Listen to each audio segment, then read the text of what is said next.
आज हम class 12th का फर्स्ट चैप्टर विद्युत क्षेत्र पढ़ रहे हैं। उसमें आवेश के गुणधर्म पढ़ेंगे। इससे पहले हमने पढ़ा था चार्ज। आवेश क्या होता है, कोई भी वस्तु है उसको आवेशित कैसे कर सकते हैं, टाइप ऑफ चार्जिंग। कोई भी वस्तु है उसको आवेशित किस प्रकार से कर सकते हैं, कितने प्रकार हैं। ठीक है, ये पीछे वाले चैप्टर में पढ़ लिया था, पीछे वाले लेक्चर में पढ़ लिया था। आज हम पढ़ रहे हैं आवेश के गुणधर्म। गुणधर्म में सबसे पहला पॉइंट है, गुणधर्म बता रहे हैं हम आवेश के। तो आवेश के गुणधर्म में है आवेश की प्रकृति।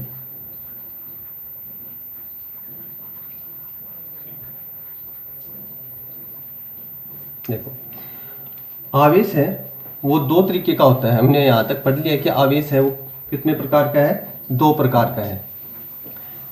एक तो होता है प्लस और एक होता है माइनस। आवेश दो प्रकार का होता है, एक है प्लस प्रकार पॉजिटिव और एक है नेगेटिव। दो आवेश हैं, यदि सेम है, दोनों आवेश क्या है, प्लस प्लस है, तो दोनों क्या करेंगे, एक दूसरे को प्रतिकर्षित करेंगे। यदि आवेश सेम सेम है तभी क्या करेंगे, प्रतिकर्षित करेंगे, चाहे प्लस प्लस हो चाहे माइनस माइनस हो। लेकिन यदि आवेश अलग है, मतलब एक प्लस ले लिया एक माइनस ले लिया, या फिर एक प्लस ले लिया एक माइनस ले लिया, तो ये क्या करेंगे, दोनों आपस में क्या करेंगे, आकर्षित करेंगे।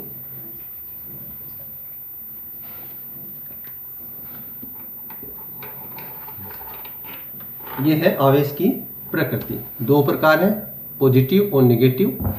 सेम चार्ज है तो क्या करेंगे, प्रतिकर्षित करेंगे। अपोजिट चार्ज है, एक दूसरे के विपरीत चार्ज है, प्लस माइनस है, तो क्या करेंगे, एक दूसरे को आकर्षित करेंगे। अब अपना सेकेंड पॉइंट है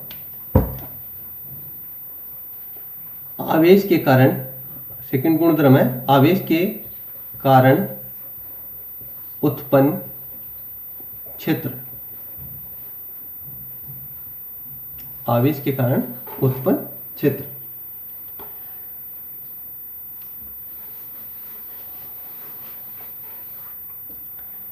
यहां तक हमने पढ़ लिया कि आवेश दो प्रकार के, एक प्लस है एक माइनस है। देखो, आवेश चाहे प्लस हो चाहे माइनस हो, ये कोई ना कोई क्षेत्र जरूर बनाएगा। तो हम देखते कि जब कोई आवेश है, कोई आवेश है वो स्थिर है, तो स्थिर आवेश हमेशा विद्युत क्षेत्र बनाता है।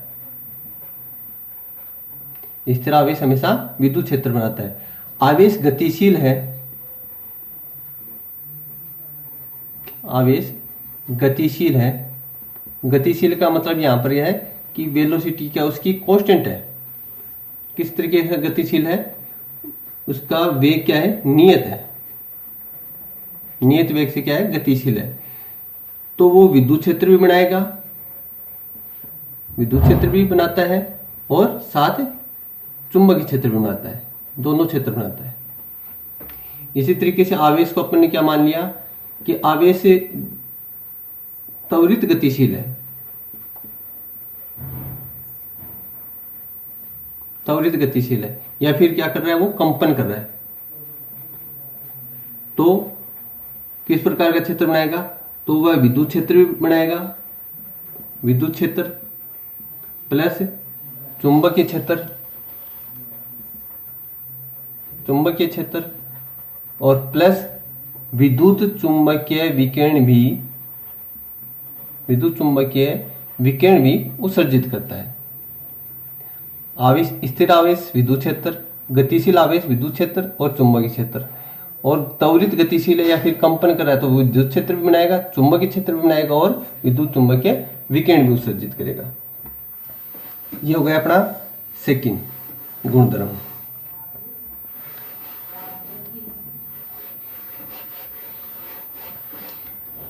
थर्ड है आवेश की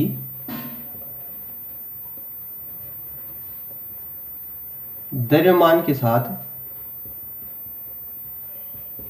संबद्धता। कि आवेश है वो द्रव्यमान के साथ किस प्रकार संबद्ध है। किस प्रकार से एक दूसरे पर डिपेंड करता है।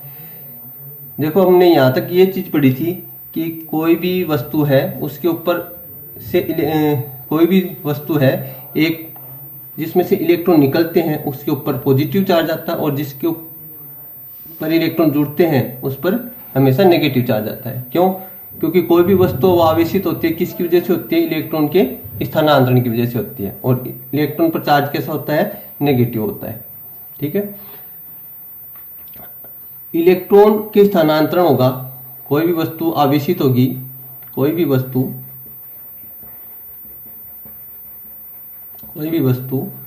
आवेशित होगी तो इलेक्ट्रॉन का स्थानांतरण होगा।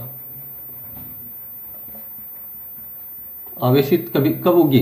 जब इलेक्ट्रॉन का क्या होता है? स्थानांतरण होता है, तब आवेशित होती है। कोई भी वस्तु आवेशित कब होती है? जब इलेक्ट्रॉन का स्थानांतरण होता है। अब इलेक्ट्रॉन का खुद का द्रव्यमान भी होता है। कितना होता है? इलेक्ट्रॉन का द्रव्यमान होता है 9.1 × 10⁻³ किलोग्राम। 9.1 × 10⁻³ किलोग्राम, इतना किलोग्राम द्रव्यमान होता है। तो किसी वस्तु में से इलेक्ट्रॉन निकलेंगे तो ये द्रव्यमान भी तो कम होगा उसमें, और किसी वस्तु पर इलेक्ट्रॉन जुड़ रहे हैं तो उसमें द्रव्यमान भी जुड़ेगा। तो इस प्रकार कोई भी वस्तु पर आवेशित होती है, यदि कोई वस्तु पॉजिटिव आवेशित होती है तो उसका द्रव्यमान क्या हो जाता है? कम हो जाता है। जबकि कोई वस्तु नेगेटिव आवेशित होती है तो उसका द्रव्यमान क्या हो जाता है? बढ़ जाता है। ठीक है, ये बात समझ में आई? द्रव्यमान क्या हो जाएगा? बढ़ जाएगा, क्योंकि प्लस वाले में से इलेक्ट्रॉन निकलते हैं, इलेक्ट्रॉन कम होंगे तो उसका द्रव्यमान भी कम हो जाएगा उतना ही। ठीक है, इसमें और ऐसे इलेक्ट्रॉन जुड़ेंगे तो उस वस्तु पर इलेक्ट्रॉन जुड़ रहे हैं तो इलेक्ट्रॉन के साथ उसका द्रव्यमान भी जुड़ेगा। ठीक है, तो द्रव्यमान क्या हो जाएगा? बढ़ जाएगा। ये है आवेश की द्रव्यमान के साथ संबद्धता।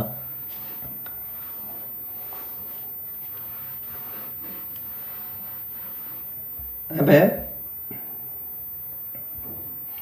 विद्युत आवेशों की योज्यता। विद्युत आवेश की योज्यता,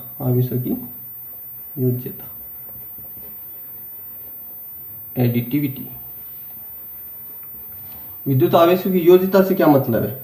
देखो, कोई भी वस्तु है, ठीक है, उसके अंदर मान लीजिए Q1 आवेश, Q2 आवेश, Q3 आवेश, Q4 आवेश, इस तरीके से आवेश है छोटे छोटे।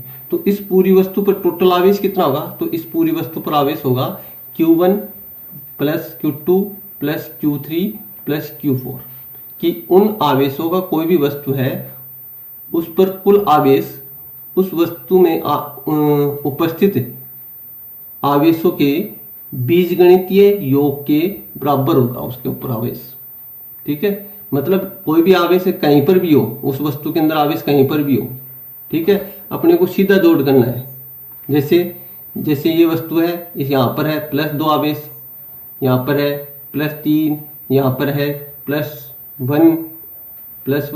-2 +5, ऐसे आवेश मानो। तो टोटल आवेश कितना होगा? तो होगा +2 +1 +5 +3 और माइनस का 2 से 2 कैंसिल, 5 3 8 9 कितना? प्लस का 9 आवेश हुआ। ठीक है, अब इसमें देखो ये बीजगणितीय योग है तो साधारण योग किया है अपन ने, ठीक है, सदिश योग नहीं है। अब इसमें ये थोड़ी डिपेंड कर रहा है कि कोई आवेश कहाँ पर है, उस पर थोड़ी डिपेंड कर रहा है, अपन ने तो सीधा जोड़ा है। ठीक है, तो ये बीजगणितीय योग होता है इसके अंदर। ठीक है, सदिश योग नहीं होता है इसके अंदर, सदिश योग नहीं होता है। ठीक है, क्या होता है? बीजगणितीय योग।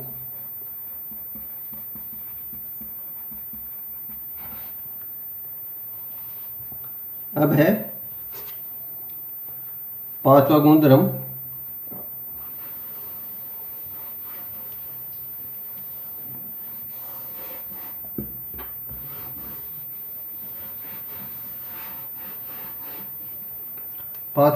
है विद्युत आवेश की निश्चलता। विद्युत आवेश की निश्चरता। विद्युत आवेश की निश्चरता से क्या मतलब है? देखो, विद्युत आवेश की निश्चरता से ये मतलब है कि कोई आवेश, जैसे मान लो द्रव्यमान ले लिया अपन ने, ठीक है, m द्रव्यमान है, स्थिर अवस्था में इसका द्रव्यमान कितना है, m है। इसको गतिशील कर दिया अपन ने, ठीक है।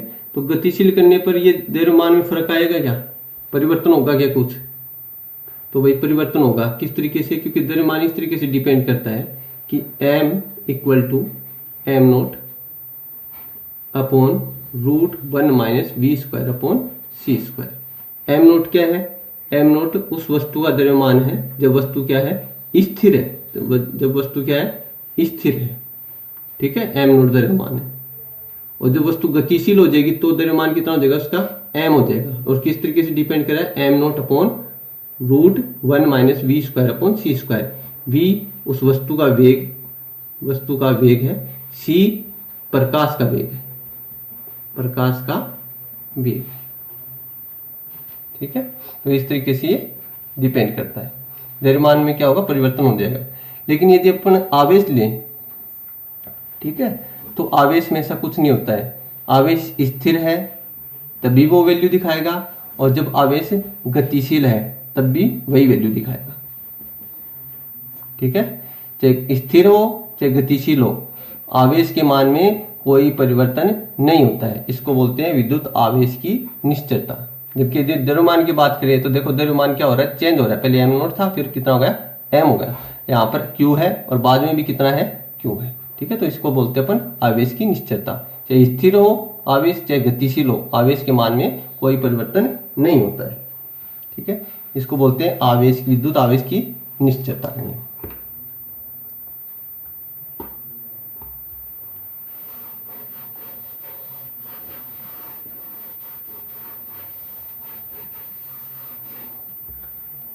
लास्ट नेक्स्ट गुणधर्म है विद्युत आवेश का संरक्षण।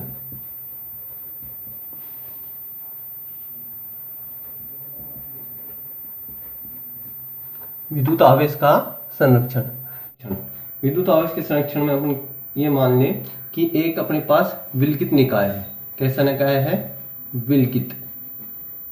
विलगित का मतलब है कि इसमें ना तो कोई बाहर से आवेश आ रहा है, इस निकाय के अंदर ना तो कोई बाहर से आवेश आ सकता है अंदर, और ना ही अंदर से कोई आवेश बाहर जा सकता है, ठीक है। इसके अंदर अपन ने ये मान लिया कि इसके अंदर दो पिंड है, मान ली, ठीक है। और इस पिंड पर आवेश है Q1 और इस पिंड पर आवेश है Q2, ठीक है। एक विलगित निकाय है, ठीक है। विलगित निकाय का मतलब होता है कि ना तो आवेश बाहर से अंदर आए और ना अंदर से आवेश कोई बाहर जाए। तो इस पर अब टोटल आवेश कितना है भाई, इस पर टोटल आवेश है Q1, इसके अंदर टोटल आवेश कितना है, Q1 प्लस Q2, ठीक है। अब ये मान लिया कि इसके अंदर कोई भी रिएक्शन होती है, ठीक है, कोई भी अभिक्रिया होती है, और आवेश किस तरीके से हो जाते हैं, आवेश हो जाते हैं इसके अंदर Q3 Q4, इस तरीके से आवेश हो गए, ठीक है।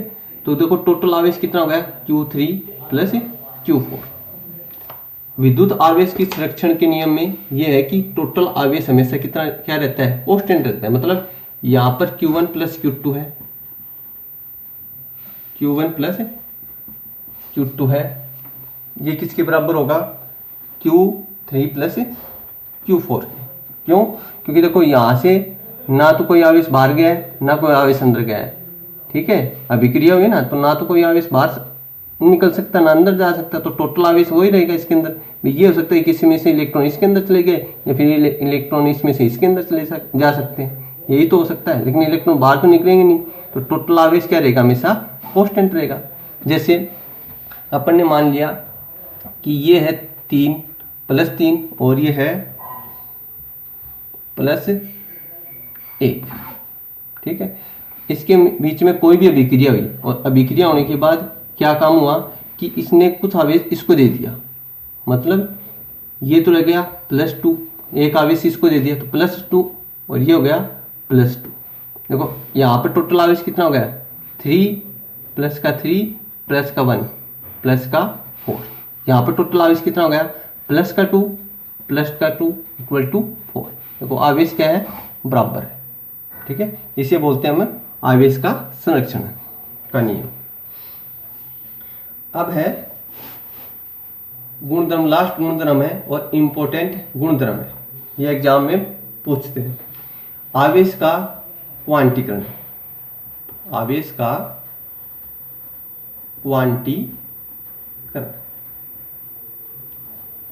ठीक है, आवेश का क्वांटीकरण क्या होता है?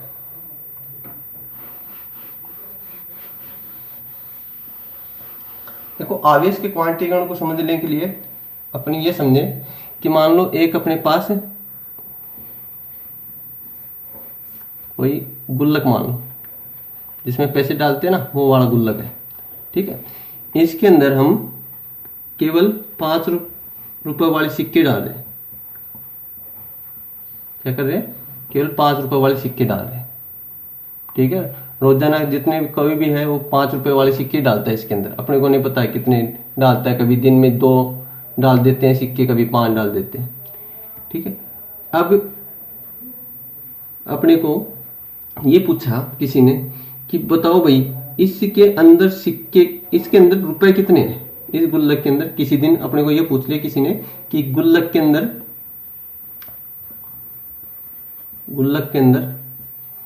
अंदर रुपए कितने हैं। ठीक है, तो क्या आप बता सकते हो कितने रुपए? नहीं बता सकते हो, लेकिन हम ये चीज बता सकते हैं कि भाई इसके अंदर जितने भी रुपए हैं, इसके गुल्लक के अंदर जितने भी रुपए हैं वो 5 का मल्टीपल है।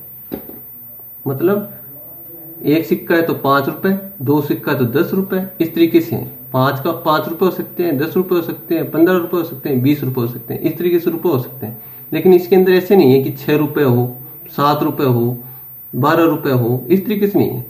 जो भी रुपए है इसके अंदर वो क्या है, 5 का मल्टीपल है। अब मैं ये यदि पता चल जाए कि इसके अंदर सिक्के कितने हैं, यदि ये पता चल जाए हमें कि इसके अंदर सिक्के कितने हैं, तो हम ये बता सकते हैं कि इसके अंदर रुपए कितने हैं। ये मान ले कि अपने को कह दिया कि इसके अंदर तो भाई 12 सिक्के हैं। क्या है, किसी ने अपने को बता दिया कि इसके अंदर तो कितने हैं, 12 सिक्के हैं। तो टोटल रुपए कितने हो जाएंगे भाई? तो अपन कहेंगे 5 × 12 = 60। कितने इसके अंदर रुपए? 60 रुपए। ठीक है, ये चीज बताएंगे। तो देखो आवेश के क्वांटीकरण में भी यही चीज है लगभग। कैसे? अपने को पता है कि कोई भी वस्तु है उस पर आवेश आएगा तो किसकी वजह से आता है? इलेक्ट्रॉन की वजह से आता है। ठीक,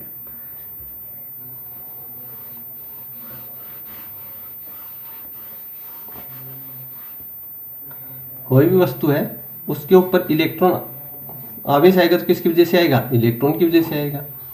ठीक है, अब अपने को कह दिया किसी ने कि बताओ इसके ऊपर आवेश कितना होगा, आवेश कितना होगा? तो हम बताएंगे भाई इसके ऊपर आवेश होगा Ne भाई इसके टोटल आवेश कितना होगा? Q = E और इसके अंदर सिक्के कितने हैं? सिक्के के मतलब इसके अंदर टोटल इलेक्ट्रॉन कितने भेजे अपन ने? टोटल इलेक्ट्रॉन कितने आए इसके अंदर, तो वो मल्टीपल कर देंगे भाई। इसके अंदर मान लो n इलेक्ट्रॉन आए तो n इलेक्ट्रॉन होंगे, तो टोटल आवेश कितना हो जाएगा? Q = E × n। वही चीज होगी कि 5 रुपए वाले सिक्के हो गए और टोटल कितने सिक्के थे? n थे। 12 थे ना पीछे, तो 12 थे तो n, यहाँ पर n आ गया। ठीक है, तो टोटल आवेश कितना हो जाएगा? E × n। ठीक है, इसे बोलते हैं आवेश का क्वांटीकरण। देखो इसको हम इस तरीके से बता सकते हैं कि प्रत्येक आवेशित वस्तु पर उपस्थित आवेश सदैव आवेश की एक न्यूनतम मात्रा का पूर्ण गुणक होता है। ठीक है, कोई भी वस्तु है, आवेशित वस्तु है, तो उसके ऊपर आवेश है वो एक न्यूनतम मात्रा का पूर्ण गुणक होगा। मतलब n का मान 1, 2, 3 इस तरीके से है, ना कि इस तरीके से 1.1, 1.5, 1. इस तरीके से नहीं होगा। ठीक है, 1.5, 2.5 इस तरीके से नहीं होगा। इसका क्या होगा? पूर्ण गुणज होगा। आवेश हमेशा पूर्ण गुणज होगा। ठीक है, क्योंकि अपने को पता है भाई इलेक्ट्रॉन आएंगे तो या तो 1 आएगा या 2 आएंगे या 5 आएगा, ऐसे थोड़ी 1.5 इलेक्ट्रॉन आ गया, 2.5 इलेक्ट्रॉन आ गया। ठीक है, तो n का मान हमेशा 1 2 3 इस तरीके से रहेगा। और आवेश की न्यूनतम मात्रा इलेक्ट्रॉन की, ठीक है, न्यूनतम मात्रा का पूर्ण गुणक होता है। आवेश की इस न्यूनतम मात्रा को मूल आवेश कहते हैं। आवेश की इस मात्रा को क्या कहते हैं? मूल आवेश कहते हैं। इसका मान कितना होता है? इसका मान होता है 1.6 गुणा 10 की पावर माइनस का 19 कूलम। ठीक है,